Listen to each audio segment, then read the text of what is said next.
Hello, hello, Leo. Welcome to your mid-year overview reading. This is going to be good for you if you're sun, moon, or rising Leo. And I also want to mention that if you guys are, one of my older followers, then you know that I did a 2018 overview reading last December before New Year's.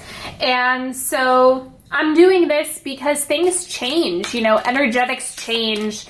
And so, I'm just going to come in here and read and see what comes through, and maybe you can get some more insight and value out of this reading. And go ahead and check in with your body, see if there's anything that you would like to have come up today, or if there's any insight that you're looking for in particular. Okay, so the truth bomb for Leo is all art involves risks. All art involves risk. I couldn't see that from the angle that I'm looking at right now. But remember that in order to get to the goods, this applies whether you're an artist or not. Anytime you are wanting or craving anything, it's going to come with risk. So that's the one thing you should keep in mind for the remainder of 2018 is you have to take risks. And the animal card I have for you is bear. Making sure you're taking time for rest. This is in reference to hibernation. And even though there's a lot that you can get done, you also want to make sure that you're sustaining your energy. So don't burn the candle at both ends and burn yourself out. Make sure that you are taking your time, that you're moving a little bit slower if you have to. As they say, slow down to speed up, and that is going to be really, really helpful for you. And the word for you is connection. Explore the commonalities, seek out your perfect fit collaborators and instigators. Focus less on how it will be done and more on who you would love to do it with. Okay, so really, this is going to be a good time to manifest people. Partners, friends, communities.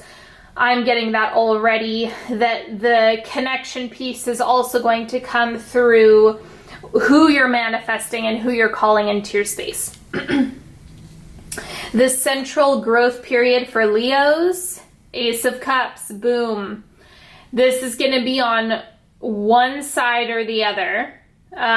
You either have self-care, taking care of yourself first, filling your own cup, meeting your own needs first, because this is the basis of everything that we do relationally. So it's either going to be you filling your own cup, or this is focused on the connection with another person. This is, a very common love card to show up. So having this at the center, not everyone is going to be entering a romantic relationship just purely based on numbers. That may not be the case. For some of you, before you even get into a relationship, it's going to be about filling your own cup first, making sure you have this dialed in so that you don't lose the self-care when you do enter that ideal partnership, or perhaps you're practicing as you're in partnership as well. So just remember that it's going to come in all different shades. So look at where you can practice self-care, or if you're really ready for connection and intimacy. Now this is your community, your friends, your family. We have the Six of Cups. Good time for manifesting soulmates for sure. So again, we go back to the idea of manifesting people. I will tell you from personal experience that manifesting people is a little bit trickier. There's a lot of variables in relationships, and so it can make it a little bit more challenging to see what exactly is coming through in terms of personal manifestations of people.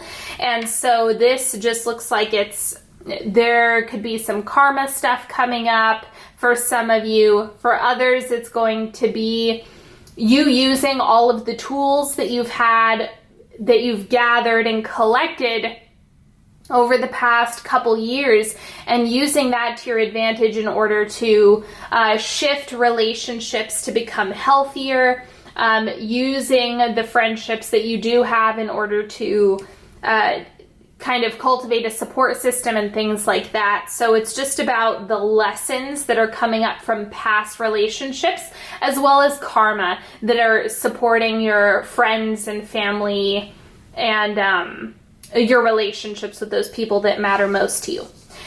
Now, material resources for Leo, we have the Nine of Pentacles. That's an ideal card to have popping up in this position. You now get to enjoy all of your hard work. It's like that has paid off finally, and you're going to see that show up over the next 6 months. I would say keep your eyes peeled for this. When something feels easy, you know you're doing the right thing. If it feels like it's very demanding and it requires a lot of labor, then you might want to figure out where you can adjust that, because this should be kind of a breath of fresh air. Like the money that you're making relative to the effort that you're giving it feels good and aligned to you. Now, these 3 cards up top are the 3 pieces of advice that are coming through for you. The Star. Okay, so this is another big soulmate card, as well as the 6 of Cups. The big piece about the Star is that there's a lot going on in the background that you can't see. So you have to put your faith in something, right? You have to trust that at the end of the day, you're going to come out in a better position than when you entered whatever situation. If you can honor the fact that, you know, there's going to be, how should I put this? If you can honor the fact that you're not going to see everything right away, it's going to make this a little bit easier to deal with. The one thing that I, of course, Virgo moon, do not like about the Star is that I can't see what's coming up. It's not predictable, but it is highly, highly, highly positive. So you can't see what's coming next. You just kind of have to put your faith into it and know that things are going to turn out better than you anticipated. Okay, so have faith. Trust. It's a practice. As you guys know, I say that all the time. It's a practice, so if you don't feel it one day, that's okay. Okay, number 2, we have Page of Wands. Remember your power. Don't forget about that. I'm going to clarify this one, because the Page of Wands is pointing to manifestation and your gifts, talents, and abilities that you're bringing to the forefront. And the clarifier for this is judgment. You know what it is. Leos are really, really skilled at knowing what they bring to the table. I should rephrase that. A seasoned Leo. If you have a lot of challenging placements in Leo, then this isn't as apparent, but one of the gifts about the Leo archetype is the fact that the confidence is there, and the knowingness, the knowing in your heart, being able to honor what you feel in your heart. Like that is the big thing that Leos can bring to the table. So try to feel into that as much as you can. Card number 3, we have the Queen of Swords. So it's okay to... There's something about independence here as well, but I don't want to say, because you have connection. So it's not exclusively independence. That isn't quite right, because one of the focal points, one of the lessons that you're dealing with is about connection. Temperance, there you go, balance. So it's not just about independence, it's, do you sit on one side of the spectrum? Do you find yourself not wanting to be independent at all? Do you find yourself being a little bit more clingy with people?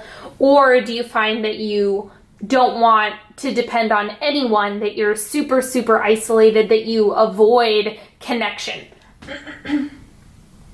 So whichever side you're on, you want to balance them. You want to temper them and make sure that they're working for you rather than against you, the independence piece. Now, the way that I've split up these two cards is the top one is for those of you who are working on changing, evolving, and growing, you know, taking this advice. If you're doing the work on your side to get better and improve, then this is the outcome of the year for you. And for those of you who do not change, are not interested in growing or evolving, you just want to keep doing what you're doing, and this is the outcome for you. King of Wands, Cancer got this as well, I believe. It's the thing with this is the amputee really stands out on this card. And so the element of this that I'm really drawn to is the fact that you aren't really exercising your full potential. That's hard for Leos. That typically causes a lot of resistance with Leos. And so you want to make sure that you're doing the work and you're challenging yourself and you're growing and evolving. Otherwise, you're going to feel like you're operating at about 60%. And over time, that's going to give you a nagging feeling. So make sure you're staying on top of this. And if you are challenging yourself, you are growing, you have 5 of Swords, so it looks like the things that just aren't working are going to organically fall away. They're going to, it's going to be easier for you to see what doesn't work and what's not in alignment with you. And 2, there's a lot of stuff that is just going to make its way out of your life without you having to give it any effort. So this actually makes you, or it allows you to clean house a lot easier. And the things that you would like to have more of are going to make themselves evident because of the contrast with the things that don't make you feel as good as you want to. Now for the timeline, this is how I used to do timelines, and I thought I'd bring it back. These cards are for the external environment, and the red cards are for romantic relationships. Whether you are coupled or not, it's going to apply to you either way.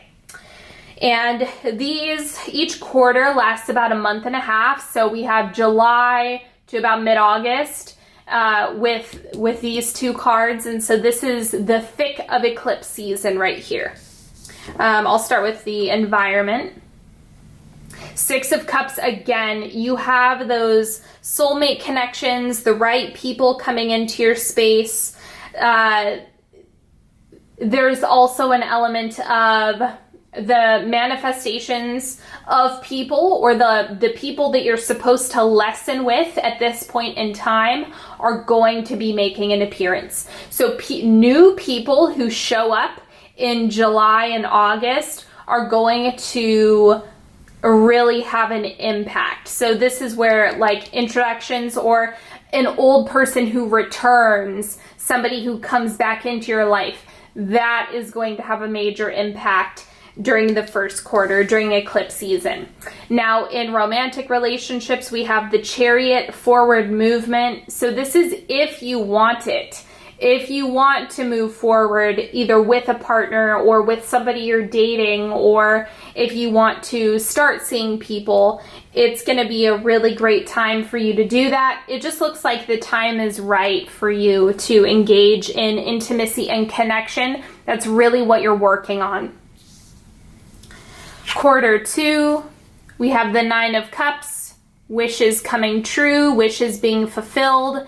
And so you're welcome. Sorry about the focus. I don't know what's going on with this. Anyway, so you're welcome to make a wish, ask for what you want, what you want. Really set your intention during the second quarter. This is going to be a great time for you to dive into asking for what you need and really getting clear on what's showing up for you. Okay, and romantic relationships, we have the Hermit, feeling a little bit more withdrawn during the second quarter, that's okay. It's like the beginning. If you're in school, then school's probably going to be getting started. This is around the time of the equinox, so it is that, especially if you're in the northern hemisphere, this is going to be twice as true for you, as we have the shift in seasons, as we have the fall equinox. It's going to really make you switch gears and want to calm down all of the energy that you've had. So that's going to be showing up in relationships as well. Maybe you just want to do activities that are inside. Maybe you're not as energized and motivated to date. You know, that's kind of how it can manifest. Now, third quarter, we have the Empress. Okay, how are you using divine femininity to your advantage? What are you doing to really use that within yourself, the ability to receive? Every time the Empress comes up, you have to ask yourself, am I open to receiving? Am I allowing myself to receive as much as I can? And so that's really what you want to focus on here, is just asking yourself, what are you allowing into your life? Now, in romantic relationships, 10 of Pentacles, this is you really having a strong idea, or you're already in the process of building a foundation when it comes to partnership. So maybe, like, let's say you just got out of a relationship, so you're not looking for anything. Then this would be, you're getting clearer about what was missing and what you need moving forward. If you're in a relationship, then it becomes evident what your next steps are. If you're just looking for somebody to date, then you're recognizing the qualities that you want for something that is going to be a lasting, healthy relationship. And wrapping up the year, this is mid-November to the end of December of 2018, we have the 8 of Swords. Watch out for overbooking yourself. Do you see how there's a reference to being confined, to being trapped? And so I think that this is overscheduling, big time. So yes, connection is good, but make sure you're managing your time. And romantic relationships, we have the Knight of Swords. So this is, it's kind of like having a good time, just enjoying yourself. It doesn't look like things are really shifting. It's more of an extension of the 10 of Pentacles, but you just get to enjoy yourself a little bit more. It's less about what's being built and more about staying present and just enjoying what's going on around you. Okay, now we have 3-card pick.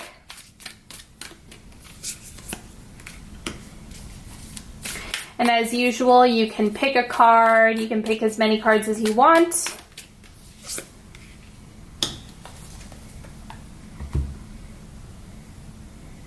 Okay, card number 1. Knight of Swords, that's the same one as right here. But this is also about taking action on your ideas. Don't let them sit in the basement of your mind, but actually bring them to life. Make them happen. See what happens if you pursue something that starts out as just an idea. You might be surprised what you can accomplish. Card number 2, we have the 4 of Wands. This is about home, hearth, really connecting in a space where you feel safe and grounded, really focusing on making yourself at home and getting comfortable with yourself in your nest. So this also has to do with the archetype of the feminine and what home means to you. So how are you defining that? And card number 3, we have 10 of Swords. What do you need to let go of? What do you need to release? What do you need to loosen your grip on? This is, I'm getting a strong sense that this has just been something that has been building for a really long time. You already know what this is. It's not going to blindside you. This is something that you're going to have to make a decision to let go of.